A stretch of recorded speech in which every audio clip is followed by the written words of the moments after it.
뉴스 읽어드립니다. 오늘의 뉴스를 10분 만에 정리해드립니다. 오늘은 2024년 9월 12일 목요일입니다. 미국과 한국의 주요 뉴스를 읽어드립니다. 남부 캘리포니아 말리부에서 오늘 규모 4.7의 지진이 발생했다고 미국 지질조사국이 발표했습니다. 지진은 서부 시간 7시 58분 발생했으며 첫 지진 이후 규모 2.6 수준의 작은 여진이 이어졌습니다. 로스앤젤레스 소방국은 구조적 손상이나 부상 관련 보고는 없었으나 인프라 피해 여부를 조사하고 있다고 밝혔습니다.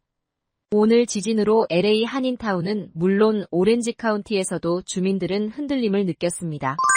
대선 후보 TV 토론에서 나온 도널드 트럼프 전 대통령의 허위 주장으로 오하이오주 스프링필드시 곳곳에 폭탄 테러 위협이 이어지면서 시 당국이 직원을 대피시키고 시청 건물을 폐쇄했습니다. 오하이오주 스프링필드시는 시청 홈페이지와 사회관계망 서비스에 스프링필드의 여러 시설에 대한 폭탄 위협으로 오늘 시청이 문을 닫는다라고 공지했습니다. 시는 예방 조치로 건물에서 인원을 대피시켰고 관계 당국이 철저한 조사를 진행 중이라며 조사가 진행되는 동안 주민 여러분은 시청 주변 지역을 피해달라고 말했습니다. 앞서 공화당 대통령 후보인 트럼프 전 대통령은 지난 10일 민주당 후보 카멀라 해리스 부통령과 처음 맞붙은 TV 토론에서 스프링필드로 온 IT 이민자들이 개, 고양이 등 반려동물을 잡아먹는다는 근거 없는 음모론을 언급했습니다. 스프링필드의 일부 IT계 주민들은 TV 토론 이후 아이들을 학교에 보내지 않고 있는 것으로 전해졌습니다. 스프링필드시 당국자들은 주민들이 반려동물을 잡아먹는다는 믿을만한 보고를 받은 적이 없다는 입장입니다. 인구 5만 8천 명의 스프링필드에는 최근 약 3년간 1만 5천 명의 IT계 이민자들이 유입됐습니다. 연방정부가 올해 11월 대통령 선거 결과를 연방의회가 내년 1월 초 인증하는 절차를 대통령 취임식 수준의 국가특별안보 행사로 지정했습니다. 2020년 대선 결과에 불복한 도널드 트럼프 전 대통령 지지자들이 의회 인증을 저지하기 위해 그 다음 해 1월 6일 워싱턴 DC 연방의회 주변에 집결해 시위를 벌이며 의사당에 난입한 사태의 재발을 막으려는 조치입니다. 선거인단 투표 집계 및 인증은 당선자가 드러난 이후 밟는 대선의 형식적 절차로 각 주의 선거 결과를 반영한 선거인단 투표와 상하원의 인증이 이뤄집니다. 내년 1월 20일 열리는 차기 대통령 취임식은 이미 국가안보특별 행사로 지정돼 관련 작업이 이뤄지고 있습니다.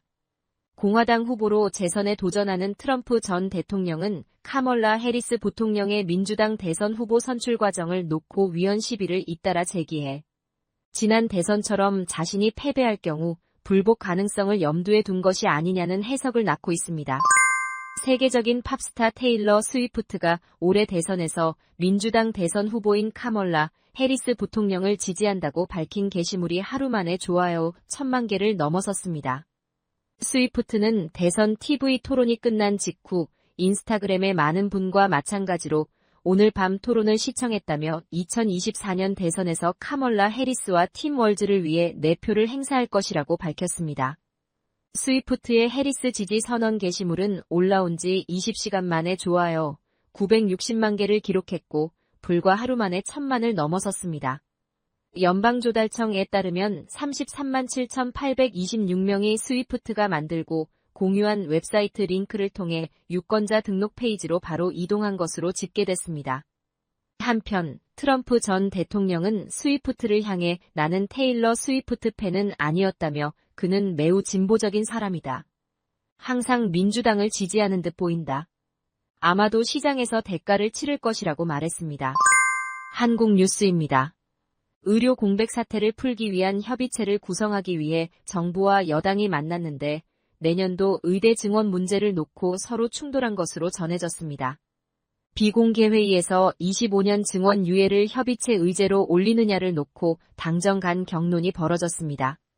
한동훈 국민의힘 대표는 의제에 제한을 둬서는 안 된다는 입장을 여러 차례 밝혔지만 한덕수 총리는 25년 의대 정원을 의제로 열어놓는 건 절대 안 된다며 반박한 것입니다. 결국 당정은 협의체 의제에 대한 구체적 합의에 이르지 못했고 추석 연휴 기간 동네 병의원 8천여 곳 진료를 지원하고 의료계 관심 사안인 전공의 근무시간 단축과 의료사고 처리 특례법 제정 등을 추진한다는 대책만 발표했습니다. 민주당은 정부 여당부터 입장을 통일하라고 비판하며 대표성 있는 의료단체들이 들어오지 않으면 협의체 가동은 어렵다는 입장입니다.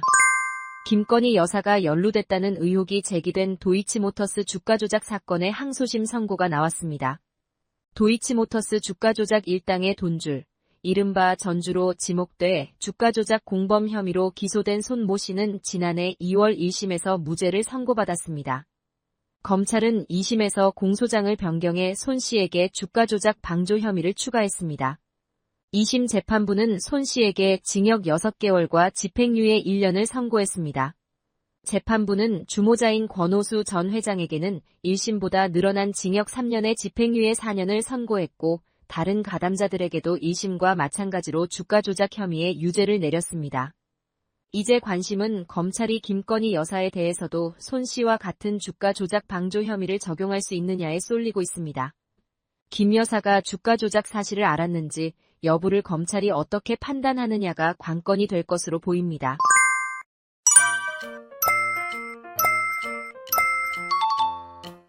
끝으로 날씨입니다. 남부 캘리포니아 선선한 날씨 보이겠습니다. LA와 오렌지 카운티는 낮 최고 기온은 78도, 밤 최저 기온은 60도 예상됩니다. 벨리와 일랜드 엠파이어 지역 낮 최고 기온은 85도, 밤 최저 기온은 58도 전망됩니다. 해안가 지역은 낮 최고 기온 68도, 밤 최저 기온 62도 예상됩니다. 산간 지역 낮 최고 기온은 72도, 밤 최저 기온은 43도, 사막 지역은 낮 최고 기온은 89도, 밤 최저 기온은 58도 전망됩니다. 오늘의 뉴스 읽어드렸습니다. 고맙습니다.